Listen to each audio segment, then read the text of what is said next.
he touches anything else. Instantaneously, I can burn a hole right down through the center of that brick. The flame instantly turns hotter than the surface of the sun. Heat so intense it takes only seconds to literally burn a hole through charcoal. 3 seconds turns a brass ball to glowing liquid metal. Tungsten lights up like a sparkler. Steel, lead, and other metals slices on contact. Yet the tip of the welder stays cool to the touch. No other gas will do this. Denny Klein uses an alternative fuel source once thought impossible. He says people still have trouble believing him when he reveals his liquid fuel. Water.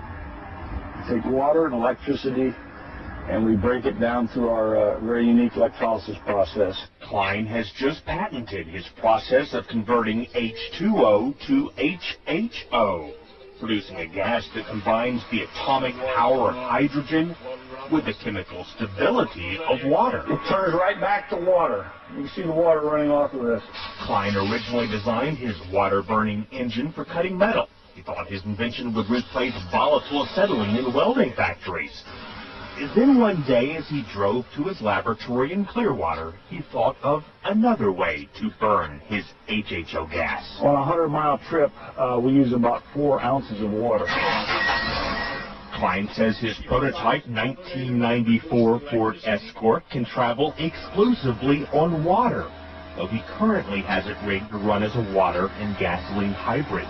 Simply speaking, we can change the world by reducing our dependence on fossil fuels. These are equivalent to our... Pete Dominici is helping Klein take his hydrogen technology patents from a 2-room office in Clearwater to consumer markets around the world. You know what? Microsoft came out of nowhere, came out of the garage. Why not hydrogen technologies? The duo is already in negotiations with one U.S. automaker and the U.S. government. Their plans have grown from basic welding with water to powering the entire world from the safest and cleanest fuel on Earth. Craig Patrick, Fox News. Members of Congress recently invited Denny Klein to Washington to demonstrate his technology. Now his company is currently developing a Hummer for the U.S. military that can run on both water and gasoline.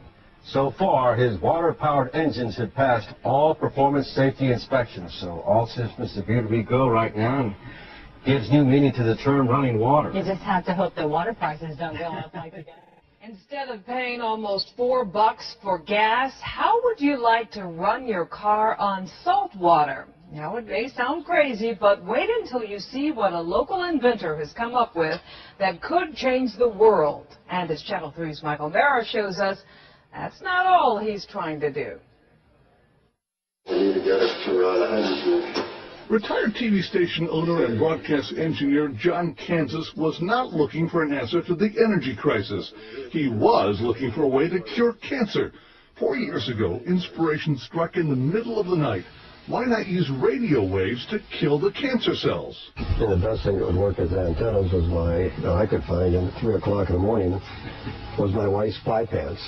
His wife, Marianne, heard the noise and found her husband inventing a radio frequency generator using her pie pans. I got up immediately and thought he'd lost it. Here are the basics of John's idea. Radio waves will heat certain metals like gold. Tiny bits of that metal are injected into a cancer patient. Those nanoparticles are attracted to the abnormalities of the cancer cell and ignore the healthy cells. The patient is then exposed to radio waves, and only the bad cells heat up and die. Killing cancer cells is amazing, but John had also stumbled on yet another amazing breakthrough. You have enough in there? His machine could actually burn salt water. John Kansas discovered that his radio frequency generator could release the oxygen and hydrogen from salt water and create an incredibly intense flame. Just like that. If that was inside a car cylinder, you could see the amount of fire that would be in the cylinder. I can put my hand in here. Put your hand into the beam, nothing happens. Put in a fluorescent bulb and it lights up immediately. At the APV Company Laboratory in Akron, top engineers have checked out John's amazing invention, and they were amazed. And we saw it go up to 1,500 degrees centigrade, the temperature. And it's incredible. This simple Stirling engine is running with the heat generated by the flames coming off that test tube. The fuel, nothing more than salt water. Well, that could be a steam engine, a steam turbine. Could be a car engine if you wanted it to be. That's the true American innovator. Someone that is not looking for something, he just finds it. This is the most abundant element in the world, water. And salt water is everywhere. And to see it burn actually gives me chills. So imagine the possibilities. Salt water as the ultimate clean fuel, a happy byproduct of one man searching for a cure for cancer. In Erie, Pennsylvania, Mike O'Mara, Channel 3 News. That is amazing. We want it now. Inventor John Kansas says that if some big company wants to buy up his saltwater fuel invention, that's okay. He wants to use all the money.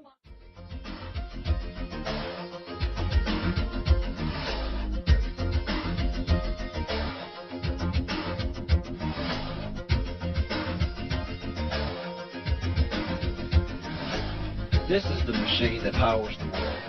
It's an internal combustion engine. And to be more exact, it's a 4.6-liter V8 that gets somewhere around 18 miles per gallon.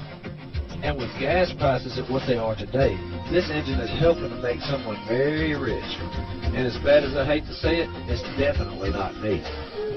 Now, try to imagine this. An engine that doesn't require an outside fuel source. You just turn it on and let it run. And the best part, it runs off of something as simple as a permanent magnet.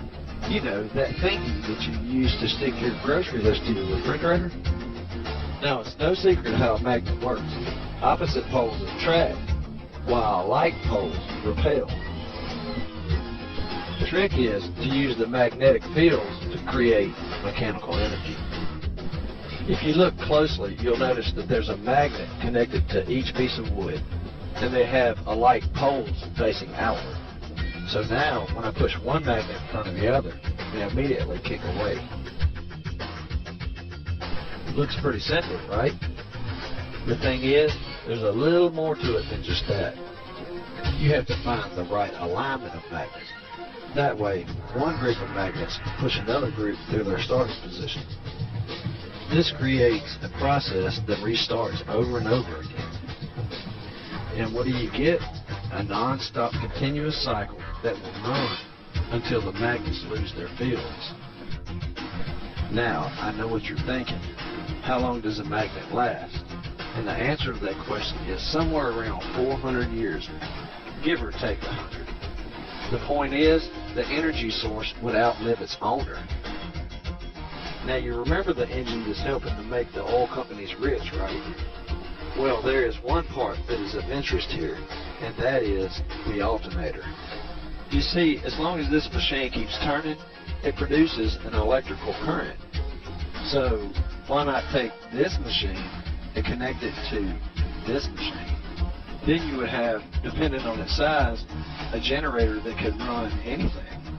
And yes, that would even include your house. Could you imagine never paying for electricity again? I can live with that. Could you?